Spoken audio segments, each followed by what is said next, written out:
Keeping It Legal with Sharon Freitas is designed to enlighten and empower us on areas of law that are pertinent to everyday living. Learn more about law in general or its application via areas like wills, deeds, contracts, covenants, child support, and so much more. Join in every Monday at 2 p.m. and learn all about the law in Keeping It Legal.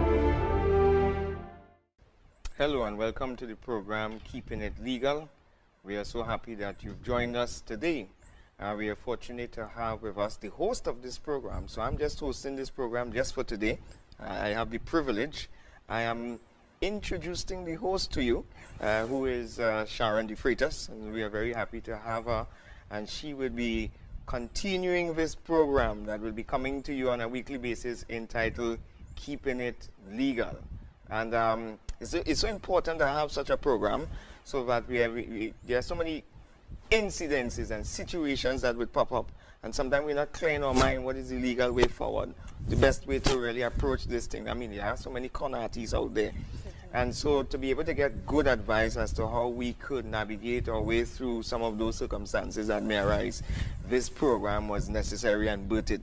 And so we're very happy that your host, Sharon Freitas, will be taking us for the next years to come with this program. So today I'm just introducing her, and I would ask a few questions so we could better understand what law is all about, clearer understanding. So let's just start with the basic for our viewers.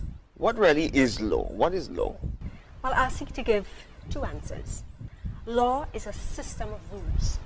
Rules which you as a parent or a community or a country use to regulate the actions of its members. Okay. Those laws, it can enforce via the imposition of sanctions or penalties should those rules be breached.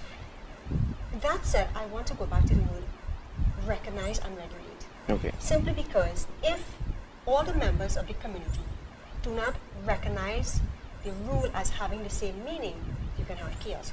And I use the example. If when we reach at a red light, I think the red light means to stop, but you think it means to go. The person behind thinks it means to go and drive at 20 and toot your horn. You can imagine what chaos you're going to have and what a challenge for the enforcer. So that for laws to be efficient and effective, all the members of the community must have the same meaning.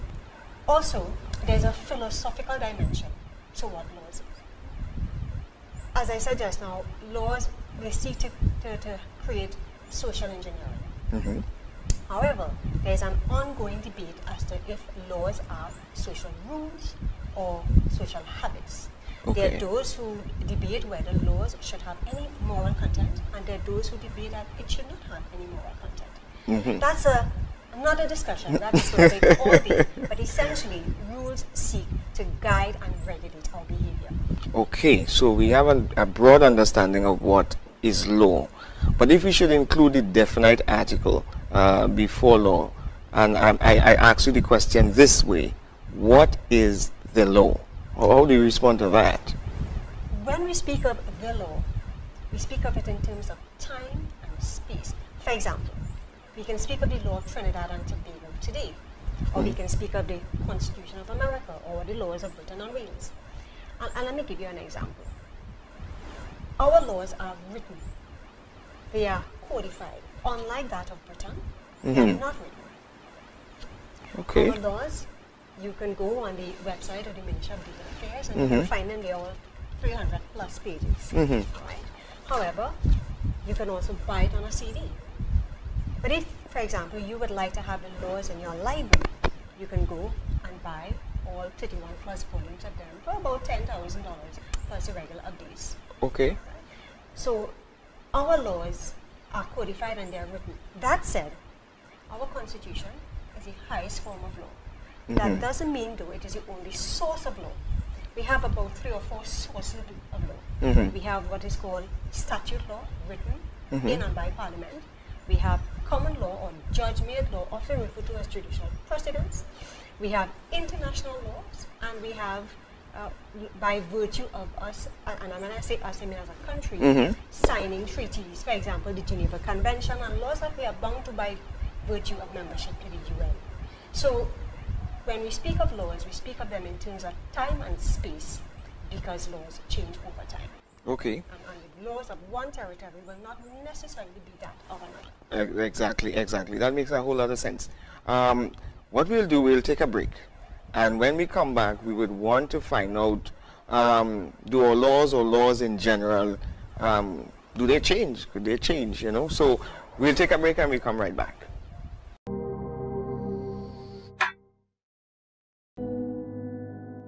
Locked up, incarcerated, but set free.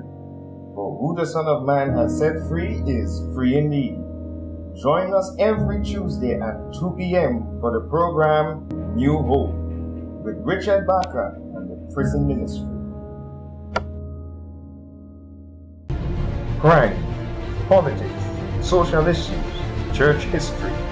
Take a trip with us as we cover the globe with Tommy Isaac and Vera Edwards with the program World History every Wednesday at 2 p.m. So we're back, and so the question that I asked just before the break, do our laws or laws in general change? Well, let me start by saying yes, and I think I may have alluded to that earlier by saying yes, laws do change, simply because the purpose of law is to regulate a society. There are laws that impose sanctions and penalties if you breach them, Right. but also there are laws that give benefits. Now, if the purpose of the law is to regulate society, and society changes, their value changes, their views change, their ethical standard change, a major event, for example, and when I say that, prior to 9/11, there are laws that we were not bound to. But you would know, you may recall that since 9/11, you had the Patriot Act, which affects us even here in Trinidad, be it in our waters or whether we travel to. Yes. So laws do change to reflect society, and so they must be flexible to adequately accommodate society. Okay. All right. You know, there are a lot of folks who, they have challenges obeying the law. They have challenges with authority. They have challenges with people telling them what to do. So that if others want to make laws, well, you go ahead and make your laws. But that doesn't necessarily have to affect me in any way. But why do we have to obey the law? But let me ask you this question, Pastor Francois. Are you prepared to live in a society that is lawless? Are you, as a father, as a husband, as an individual with rights, are you equipped to live in a society that is lawless, or one that is subjected to anarchy? Do you think? No, I don't think so. Well, neither do I. So, as I said earlier, laws seek to regulate the members of society. They seek social engineering almost as its highest form. But also, what they seek to do is to create a society in which its members can flourish. And of course, when I think of that word flourish, I think of a text in the Bible which says that I come to give you life and an abundant life. Right. Because when we speak of flourishing, we talk about enjoying our property, enjoying our family, being able to excel and to enjoy all aspects of our lives. And the law, if obeyed and recognized and understood by all its members, seek to do that. For example, if I had broken every traffic light on my way here, I may not have been here. Certainly. However, even if I did reach, you could imagine the amount of chaos I would have caused on my way here. Yes. Because while some coming, I am going, and while I am going, some coming, and all manner of craziness happening. So if we magnify that by 1.3 million, because we have about 1.3 million people in Trinidad, and each one wanting to follow their own laws or want to create their own laws and ignore authority, you could imagine we'd have a society of anarchy, essentially. And for this to make sense, you just have to think of some of the failed states that we see in the news all the time, like Afghanistan and so on, Right. where the authorities are unable to hold laws and get people to abide by them, because some people feel that they are an authority to themselves. So definitely laws are essential, and it is important that we all obey the laws of the land for the flourishing of the community in which we want to live in. So who are these people who making laws for us now? You probably would remember I referred to earlier that we have several sources of laws.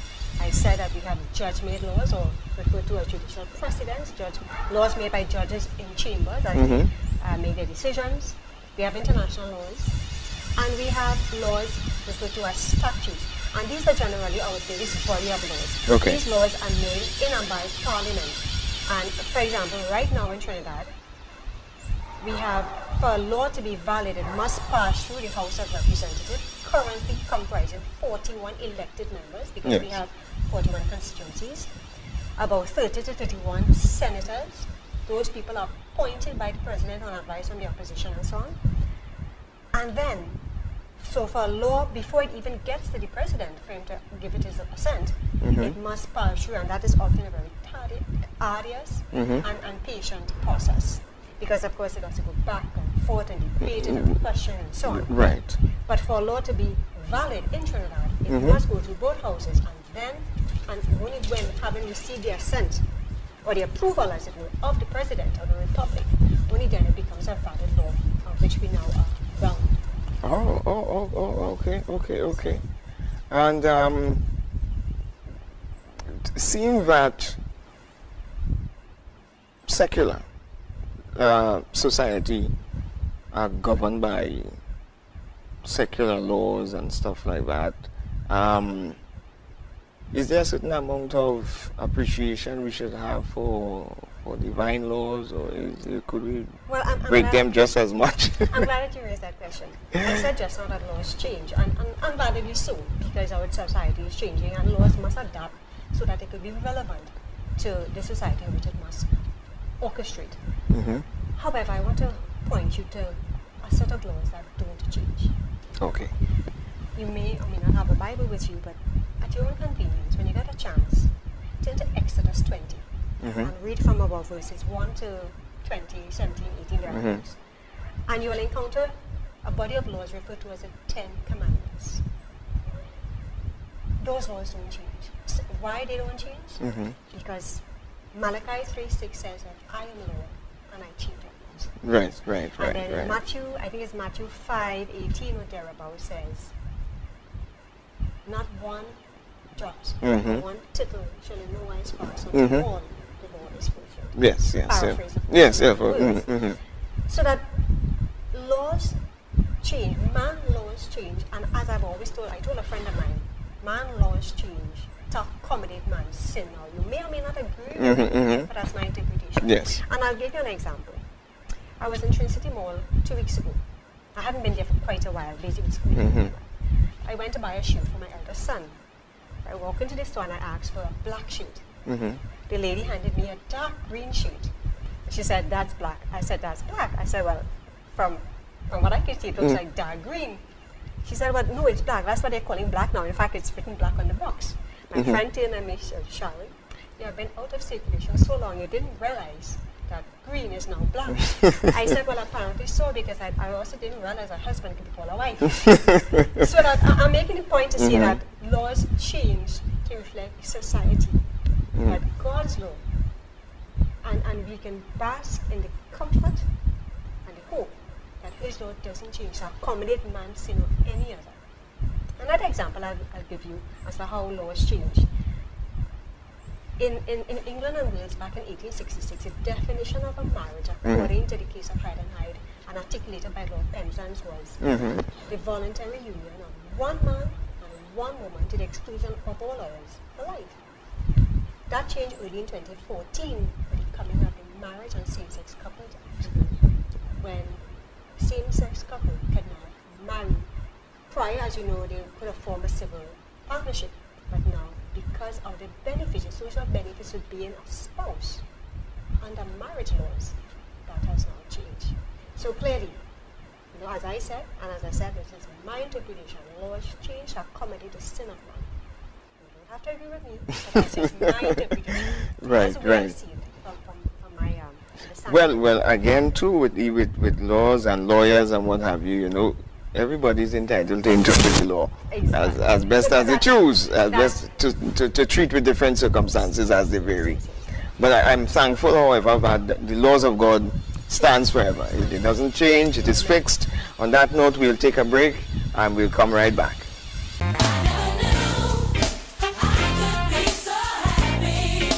Sunset Praise is here again. End your week on a high note every first Friday in every month, 7 p.m. with Pastor Courtney Francois, right here, now on Resurface TV. Come on, everybody, clap like this. Clap like this.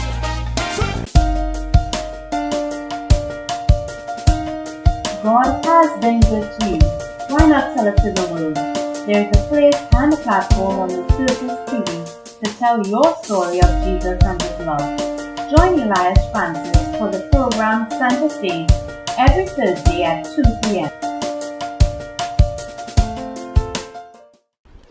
All right, we're back, and we've got a synopsis as to what are laws, the purpose for laws, the importance of keeping laws, not just only our civil laws, but also biblical laws that were given to us by God. And I'm telling you, if we really should adhere to the laws of God, all of society would be a better place. Yeah, most definitely. We're looking at also now the program ahead, you know, what to expect. As now that we've developed a foundation and a basis and a platform for moving off, and of course it's your program, and you would have your own guests here with you as you continue to charter your course forward, so that we are better able to understand how we could appreciate laws. So what are some of the things we could probably expect in the next program to come? Well, I'm glad that you asked that, Pastor, because as you would know that the church is made up of people, and laws regulate people. And some of the same problems we have in society, unfortunately, we have them with the church. So what we seek to do within the next couple of programs ahead is to bring in specialists in areas of specific areas of law, Okay. and have them flesh out challenges that we face within the church, be it domestic violence, incest, marriage, regardless of what it is. We're going to try and have specialists who will be coming in, professionals in the legal field, Right. and dealing with matters affecting the life of the church. And we trust that you will join us, and that you will indeed benefit from these programs, and that you will be edified. Well, we're looking forward for that. It sounds exciting. I want all of us to look forward for our next featured program, where we would look at specific areas that are going to be addressed, so that, knowledge is power. Definitely. So that you are wiser in moving forward as you try to mitigate through those circumstances and come out, of course, on top with a better response in terms of, yes, now that I have the information, I'm certainly better prepared to deal with the challenges ahead. So, folks, look forward for the next program, the next episode of Keeping It Legal. I'm very happy to be here with you. I co-host the program, so I am Pastor Francois, and this is Sharon De Freitas. Until next time, God's blessings. Until we see you again, take care. Legal. Keep it legal.